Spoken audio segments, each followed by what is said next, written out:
Hello, everybody. So, I wanted to talk about the relationship between deep suffering, feeling absolutely desperate, and real transformation and progress on the spiritual path, right? The relationship between these things. And it doesn't happen only once, by the way. So, what I mean by that is um, before spiritual awakening, people are usually trying to succeed at society's ideals. And so there's like a checklist, right? For you to be a good person and a worthwhile human being, you have to not be single. You have to have a degree and therefore a very clear career and good income. You have to look a certain way, right? So if you go to the gym 5 times a week and you look amazing, there's another check, right, on the list. And society says that if you fulfill all of these things, you will be very happy. In fact, you will be happy 24/7 is the message, right? Of course, it's a big fat lie.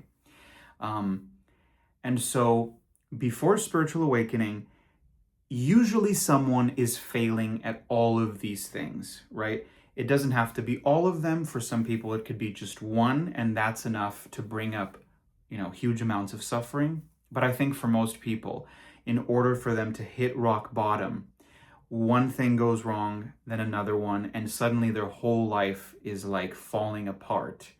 And the ego is trying to pick up the pieces to create something, and then another thing doesn't work, and another thing doesn't work out until the person has tried so much for an extended period of time and still nothing is changing that they usually hit rock bottom. There's a lot of depression, a lot of suicidal ideation, and the suffering is deep enough that there is this transformation.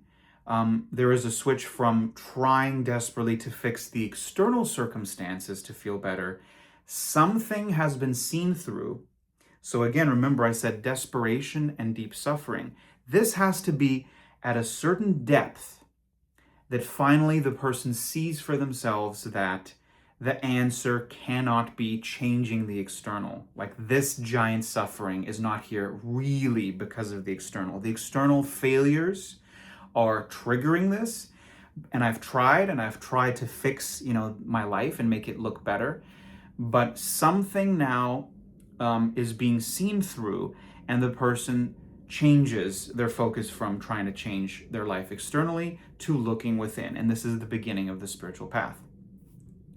What's interesting here is that the immense desperation and the immense suffering is what leads to that shift that I just talked about. It's a huge shift from trying to fix your life externally to looking within, right? What I want you to see here is that this is the sort of maybe first big shift. This is the very beginning of spiritual awakening. And what usually ends up happening with a lot of people, if not most, is that they do not encounter other moments of immense crisis after their initial spiritual awakening because they switch identities. So before spiritual awakening, their identity was a societal identity. I'm going to be a success according to society. When that fails, the next stage of the beginning of spiritual awakening is, oh, I've figured out who I am. I'm a spiritual being. And this is where people start to believe that what they really are is the soul or the higher self. And so it does become harder and more rare for someone to have a crisis as big as the initial crisis that I just talked about. It's very rare, especially if their ego is gripping very tightly on the spiritual identity, right? And it feels very comfortable there. I've discovered who I am now, and it's very comfortable, right? I was in so much pain, but now I have found the ultimate truth, and usually what the ego does at this stage, it says, there is nothing beyond this. Translating what this means, so the ego seems to be saying, there is nothing beyond this. I have found the ultimate, and there's nothing to there's nothing to seek anymore, right? Translating this, the ego is saying, don't look anywhere else. Stop looking. Don't look too deeply.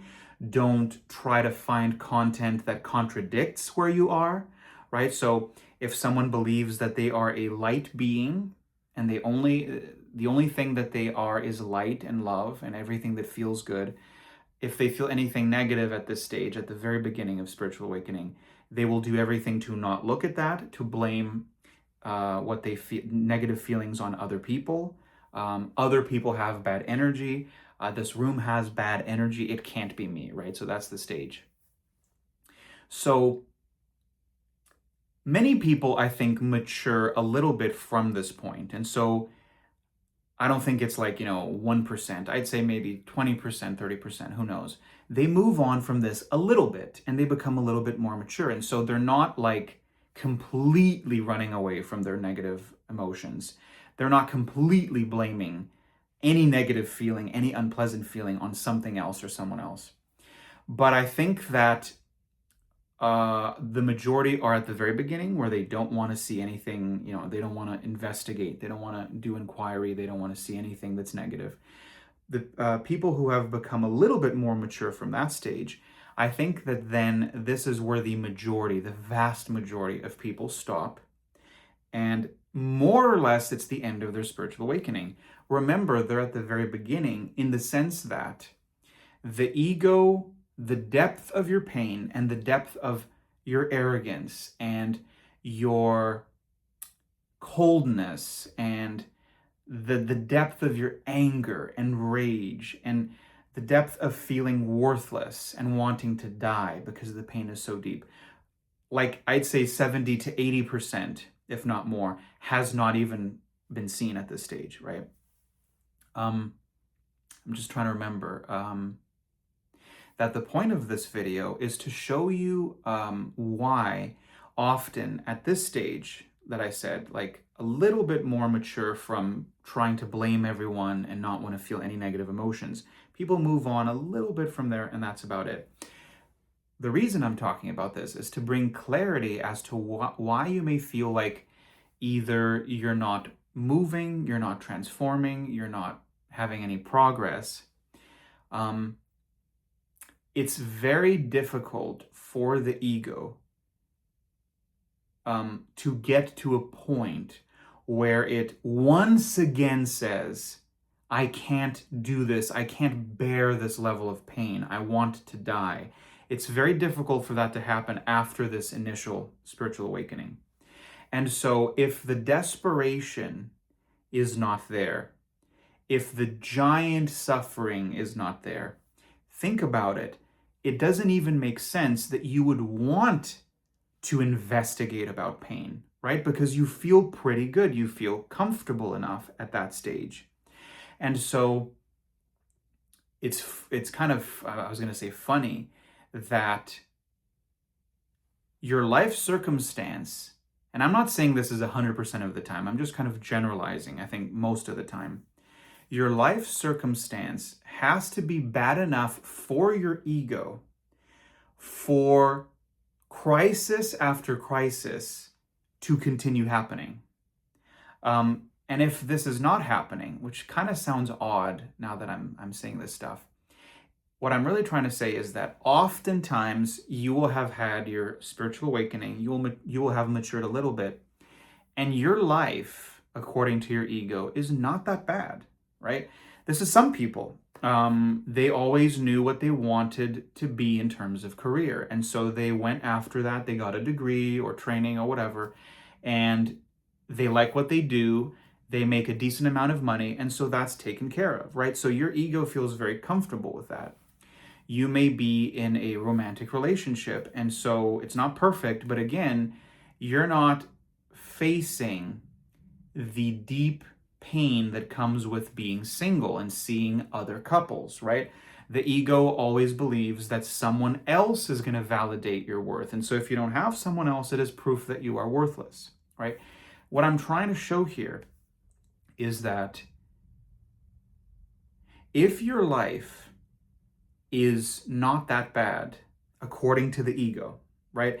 You've got the basics. There is no true desperation, in the sense where you're in so much pain that you get to the point where you're basically saying, I'll do anything. I'll do anything, including face a lot of pain. I'll do anything except stay here in this living nightmare, right? And so think about it. If your life is sort of okay, you're not living in a living nightmare, not even close. And so when I talk about emotional pain and facing pain and, all this stuff, I'm realizing more and more how unrelatable this is and how unattractive it is to most people. And I'm talking about most people within spiritual awakening. I'm not saying the rest of the world, because the rest of the world is even not even close to inquiring within themselves, right? I'm talking within the spiritual community. Most people are not wanting to give their full attention to what's inside of them, right? So I hope I covered that to make it more clear as to why there may not be a lot of movement. Your ego may even want to face more pain, maybe with this goal of becoming more spiritually enlightened, but it's just not there. And therefore, you may look at other people, or your ego may look at other people and think like, oh, they're more advanced than me because they're feeling more pain, right? This is like a flip side of wanting to only feel good. This can also happen where your ego may think, well, yeah, I think facing the emotional pain is the right thing. It's the right path. And it's just not happening with me. And so I wonder what I'm doing wrong. Well, you're not doing anything wrong. It's just that for the most part, in order for someone to want to even awaken, starts with that huge crisis, right? But most people don't want to keep going deeper and deeper because, again, think about it. I asked this myself. I said, who would want to do this? Meaning what I'm doing. Who would want to do this? And the answer is nobody would want to do this unless their circumstances kind of created not circumstance, but this life reality. And then this life reality with these components make it so that your life continues to be painful, and therefore you do want to keep facing the pain and releasing it, even when you feel good. This is my experience. When I start to feel really, really, really peaceful, when some big wound that was open and I was crying and feeling anger, and then what starts to happen, it closes. And then I start to feel really, really great. And the reason why I have this yearning to keep going deeper, which means, in my mind, for me, it's time to take some gummies, right? This is going to reveal a little bit more pain. So if I'm feeling really peaceful, I already know that technically this is a lie too, in the sense that I'm not actually all peaceful. My psyche is not empty, right? All it takes is taking some edible THC and suddenly there's more pain to be felt. And so the reason that I do this is, first, because I have seen through enough lies. And therefore, pursuing certain things in life don't make sense at this point, because basically nothing external fulfills me anymore, and it's terrifying to the ego, and there's a lot of suffering. When you actually do get what you want, right? The ego is saying, for a long time when you didn't get it, if only you get this, if only you experience this, beautiful trip that you can take, travel, and you can stay in beautiful hotels and do this and that, then you will feel better. I had this experience very recently. And then you get there and everything is beautiful, everything is wonderful, but the pain doesn't stop arising. In fact, being there actually becomes very triggering because I'm seeing through something. I'm seeing through lies that something external will just fix everything and I'll just feel good. And so for me, the reason why I continue to go deeper and deeper into the pain is because, one, I see that everything now leads me back to the pain. Meaning, if I don't get what I want, right, and this is long enough where There's a fantasy that I'm going to get what I want. And so this is sort of the hoping of the ego and, kind of not letting go. With enough time, not getting what I want will lead to a whole lot of pain, a whole lot of crying, a whole lot of anger. But funny enough, also getting what I want leads me to the same place. And so for me, it only makes sense for me right now. This is not for my entire future. It really doesn't make sense for me to pursue anything. There is no pull in that direction to pursue a romantic relationship because I know that, well, one, I still have so much conditioning and so much pain to feel. But two, that it is not the salvation that I'm looking for, that the only salvation that exists is to go into the pain, which is pretty easy for me now. Stay there as long as the pain is there. Embrace it, explore it, feel it to its absolute depths until it moves through me with lots of sobbing. And then it's gone, and then I'm back to normal, right? And so, again, I'm trying to remember the point of the video, the desperation and the deep suffering. Most people, even I'm still dreaming, of course, dreaming in terms of having an ego.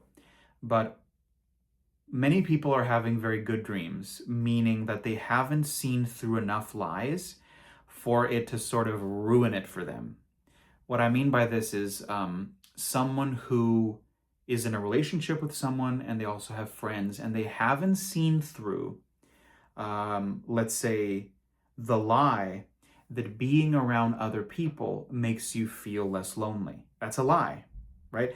It is a whole mechanism in the mind. When you're around other people and you're relating to them and you laugh and this and that, it is part of dreaming. It is the dreaming of the ego to be in conversation with people. And the ego in the mind feels temporarily very fulfilled and very like, what's the opposite of lonely? It feels embraced and it feels like part of a community. Even this is a lie. I know it may sound depressing, but it is a lie. You can only see it when you've seen it directly for yourself, right? You can't see it because I'm telling you. You'd have to see into this. And so it is this sort of thing that people have not seen through that creates the illusion that the way that they're experiencing other people in the world feels very good and it's very comfortable, right? This is part of the dreaming of the ego, that when you see through it, you can't unsee it.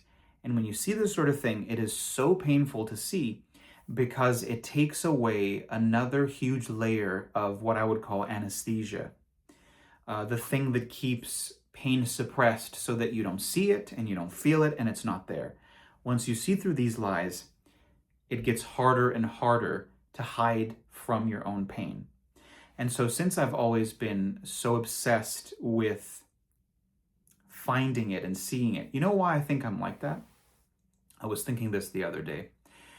Take anger, for example.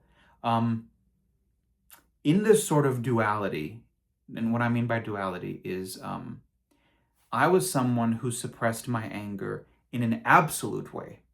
And I think it's a little bit more rare talking with other people who also maybe suppressed their anger, but they still showed it at certain times to people, right? They would get into fights with certain people.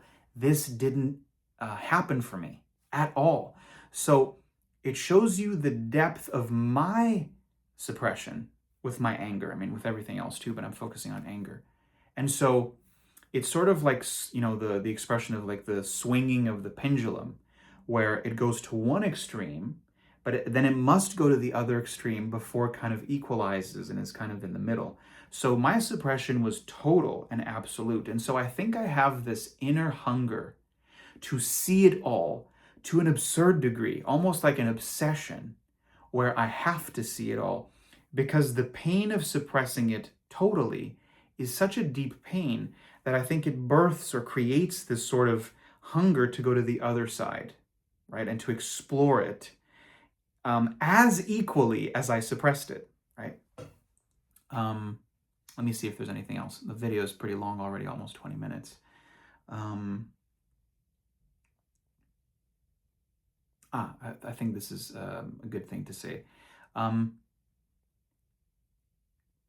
going deeper and deeper on this journey, it will always sound like that's what's best. This is what is more impressive, like, right?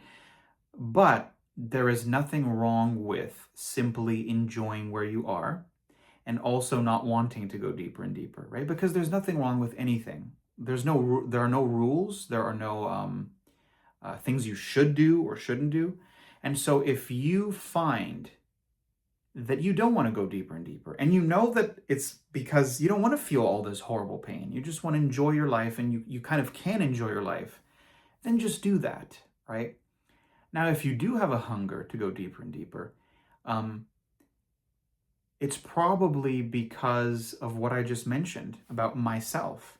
When you've suppressed something to such an extent, you're going to have the same hunger to explore it just as deeply as you suppressed it, right? So we each have different lives. We had different childhoods. Yes, everybody was at some moment neglected and abused, but there are different degrees, right? There are different degrees. And so some people will feel the pull to go deeper and deeper and deeper. Some people will just stop suddenly, and it's kind of enough for them. And so whatever it is that you feel is right for you, I would just follow that, right? Yeah, I guess that's it. So thank you so much for listening.